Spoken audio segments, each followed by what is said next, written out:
dhibe keessa waan nagarramni keessa ijoollee yaman jechuudha.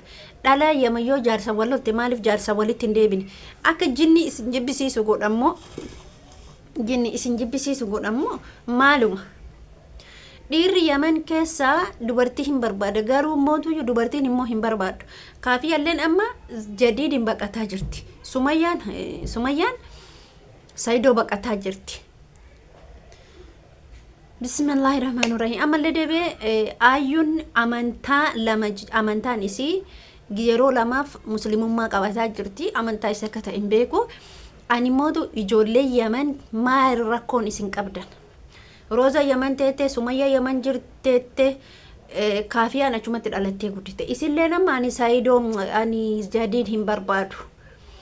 Sila yoo itti deebitan qaaniidha moo maal jechuudha? Fayyama qabdanii garuu assalaamu alaykum warahmatullahi wabarakatuh. Akkam jirtu naga keessanii fayya keessanii anillee naga koota alhamdulillah galata rabbi jirraka rabbiin galanni haa ga'u. Har'a mootu viidiyootti aanuun isinii deebi'ee jira. Har'a wanni dhibee tokkotu jira. Ijoollee yaman keessa jirtan warri yaman ta'i maaliin rakkoon keessan? Akkuma jedhametu sila waatu jira moo maali?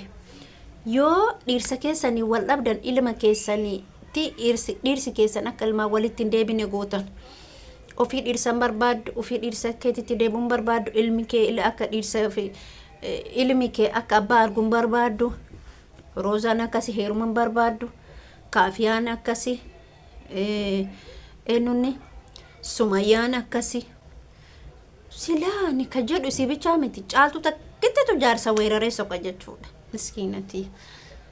Garuu isinoo maaliin rakkoon keessan? Na jaabdani bar maaluma rakkoon isin dhiirotatti deebisu isin dhogu kuni maa inni dhimma maaliti? Dhimma maali garuu rakkinni isin qabdan maa inni? Rakkinni akkana qabna jedha mataan dhukkubsina nutti hima. Dhiirsa keessa maa baqattu inni isin barbaada isin maaliif hin barbaanne? Amma tuni waggaa meeqa booyaa turte jechuudha wannaan Kafiyaan jadid akkatti fuudha jadid tana fuudha amma mootu maal jettire ani san barbaadu dhalataa wajjin ka'e abbaa feqee laaqee deebi akira sitti erga deebi maaltu itti deebisuu sin dhogga isin maaltu itti deebisuu sin dhogga ايش مشكلة انتي شو مشكلة هو جاء بلد درجة عندك isin arabi faasum maalin rakkoon garuu ijoollee yaman maalinni maan rakkinni keessan moo waa isinitti qo'anii isin galchan moo warra yamanii santu waa isinitti qo'ee maal ta'uu abbaa warra keessanitti ise taheerumtu yamaniiti fakkeenya ijoollee yamanii taheerumtu jaarsa jalan teettu dalagoo ijoollee yamaniiti. Rozaan hin heerumte jaarsa jalan teen yaman teette isillee Sumayyaan hin heerumte saidoon irratti fuudha hin barbaadu ani addunyaa kana hunda sababa isee shikarakara sababa sanii nugini biyya dadaawwate Gondarii yoo dhaqee gina akka tokko sababa isa to'annoo giseessan tokko deeme Gondarii maantu isaa akkamii jedhee ilaalee jira dhimaan rakkoo qaba. Akkas ta'e okay deebi nammoo amma kafiyaatti dhufne ka ajaa'iba ma qabdi bari agin isin guutuunu ajaa'iba qabdanii bar wallahi na ajaa'ibe isi yoo maal jettan har'a ani Kafiyaan na ajaa'ibe bar silaannu isi jedhee tokkoffaa paasapoortii baafachuu asii achi deemuu rakkisaadha paasapoortii odoon qabaanne immoo achi deemuu danda'u. Kana odoo beeytu amma immoo erga achi deemee safaatu fi bara odoo inni bordhalaa biraa fuudhee immoo boo'u fi bara manna biraatiif miti amma Kafiyaallee jechuudha. Amma barbaadu jettee gisee inni isii barbaadu gisee inni isii soqu kanatti barbaadu jettee miti ergasii immoo tuyyummoo bari jadid akkatti narratti fuudhe jadid nama akkasiitii miti haa fuudhu yoo fuudhallee maal rakkoo qaba meeqa kamtu fuudhaa jira sitti erga deebi'e maalitti boonta maal maaf isinumti maaliif akkatti sadarkaa keessan samii kanaan of geettan maal rakkoo biraatu jira moo dhiirsi keessa yoo dubartii biraa fuudhe lammata deebi'eta biraa isinitti hin deebu maal rakkoo qaba hinduun haa fuudhu otoo akkana beeki asiyyuun deemu jadidin sun otoo wal beeyne maal godha deeme deebi ay deebi jadid ay deebi dhalaan Itoophiyaa meeqa kamtu si barbaada ka Kafiyaan amma sitti boontu hanga yoomi akkanatti safaaxan hanga yoomi akkatti wanno keessan samiin of geettan moo fakkeenya Sumayyaa fudhatteetiniin akka Sumayyaan taate ta'uuf ati sanillee dandeettu achuma teettee achuma achi keessa badde malee Sumayyaa yoo Saidoon Yaman dhaqu isiin Itoophiyaa jirti. Yoo Saidoon Gondar dhaqu Sumayyaan Harargee jirti. Yoo Saidoon Finfinnee jiru Sumayyaan Adaamaa jirti.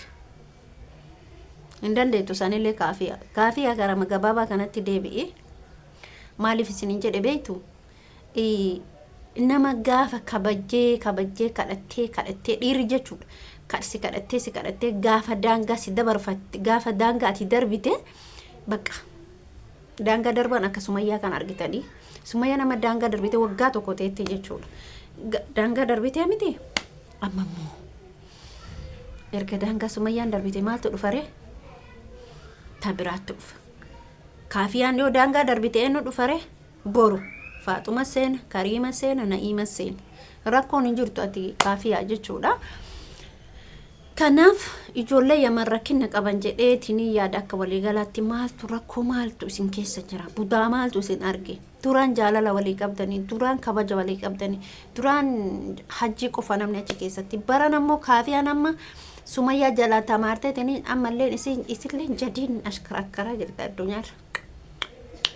Eshi jenna. Ayyuun amantaan isii lama yeroo lammaffaaf amantaa islaamummaa qabatti. Ayyuu yeroo lammaffaa amantaa islaamummaa qabachuun maaliif barbaachise? Amantaan kee maal ta'e? Caqasa. Ayyuun deemtuuf maalin isinitti fakkaate? Waa hunduu kabajni ka abbaati ka amantaa kee ati dhagaa kanatti fakkeenya wanna kanatti yoo amante ati mirga keeti. Garuu amantaa namni amantaa ofiin kabanye amantaa biralleen kabaju. Ayyuun tokkoffaa ortodoksii taate, pheenxee taate, joobaa taate, jinni taate, maali taate hin beeknu. Garuu isiin amantaa yeroo lama qabatti. Intala amantaa lama qabatu kana ka fuudhuuf deemu kun ilma islaamati. Isiin immoo amantaa isii san maaliif dhofkatti? Maali? Hiciitiin amantaa isii suni. Maalinni garuu isii likkii akka hin taane beeka. Maaliifi intalli amantaa duraa lama qabanne lamaffalleen qabatti jedhee yaadu garuu immoo amantaa kana akka qabattuuf namaaf qabatti malee amantaa san jaalatteeti miti. Amantaan suni waa hedduu qaba. Amantaan kuni gaafa namaan jaalatte akkuma dura saidoo mallaqaaf jaalatte ayyuu namallee aamu mallaqaaf jaalachuu dandeetti. Yookiin bifa isaa jaalachuu dandeetti. Yookiin amala isaa jaalachuu dandeetti. Yookiin namummaa isaa jaalachuu dandeetti. Aamuu jechuun nama miskiina. Nama miskiina ijoollee walloo na fakkaate hin beeku ani. Ijoolleen walloo kun baay'ee ulfaataadha. Arsii wayii sababa qaba jechuun waan hin jedheefi isaan dubartii lama dubartii sadii fuudhuu danda'u. Dubartii takkaan taa'uun noorii na fakkaata. Isiin ammallee amantaa san jaalattee otoo hin taane amantaa islaamummaa jaalattee otoo hin taane mallaqaa fi nama san jaalatte. Mallaqa isillee dalaydee ni argatti. Garuu gurbichi immoo gurbaa cimaadha. Cimaadha. Maaliif isin jedhe beektu? Akkuma saidoo ol ka'ee itti illee waa hedduu barsiisa jedhee yaadee ture. Garuu immoo ani shakkiin keessa kiyya shakku maaliif amantaa kana yeroo lama islaamummaa qabatti? Borullee hin diigdii hin qabatti. Boru amma aamuu dhiiftee kabiraa laayiti akkas gooti kana gooti san goote jechuudha. Amantaan kun maaliif barbaachisee hin beeku? Alhamdulillah jenna nuti amantaa keenyatti. Rabbiin nama amantaa hedduu qabu nu taasisini. Garuu warroonni kiristaanaa amantaa isaanis sirriitti jabeeffatu gara. Isiin garuu waan isiin akkana godhatu bichaan beeku bakka haadha qabeenyaa takka ta'uuf hin jiraa miti. Haadha qabeenyaa takka ta'uuf yaada isii onnee isii keessaa qabaatte biizinansa garagaraa karaarii garagaraatiin galchuu dandeetti jechuudha. Isin akkamitti mallaqa argadhu karaa kamiin ka jettu garuu baay'ee natti ulfaate wallaahi lazee. Ijoollee meeqan dhiira jaallate ijoollee meeqa dhiira jaallatte achi booddee mootuyyuu gara amantaa ofiitti deebitte. Dhiiruma jaallatanii amantaa islaamummaa dhufanii dhiiruma jaallatanii amantaa kiristaanallee yookiin pheenxallee kadhaqu hedduutu jira. Garuu immoo maaliif barbaachise? Amantaa ofii kana laaquun maaliif barbaachise? Yoo qabatte bakka namaaf jettee oduu qabatu baatte rabbii isiitiif jettee oduu qabatte maali bakka rakkoon kana hunda isii fichisiise ka jedhu barbaade hedduu takka bakka ani gaafa taa'e ilaalu bakka ayyuu nan hordofa YouTube isillee aamuu duraan hulluu nan hordofa ayyuullee akkasuma gaafa teettanii ilaaltan fakkina teettanii gaafa ilaaltan ayyuu maaliif amantaa yeroo lama qabatti sababni isii hoo maali rakkoon isii hoo maali dirqama jechuu qabna jechuudha nuti gaafa teenne irratti yaanu isiin illee koomantii namni yeroo barreessee fi arguu dandeetti arguu dhabuu dandeetti inni hin argachuu akka isiin siyaasa biraa qabaachuu dandeetti hin beekamu an viidiyoo kiyaasumatti dhaabaa garuu hin barbaachisu amantaa tokko gizee lama deebitee qabatu dura maa gadhiifte maa dhaabame fakkeenyaaf dura maa gadhiifte ayyuun dura maaliif gadhiifte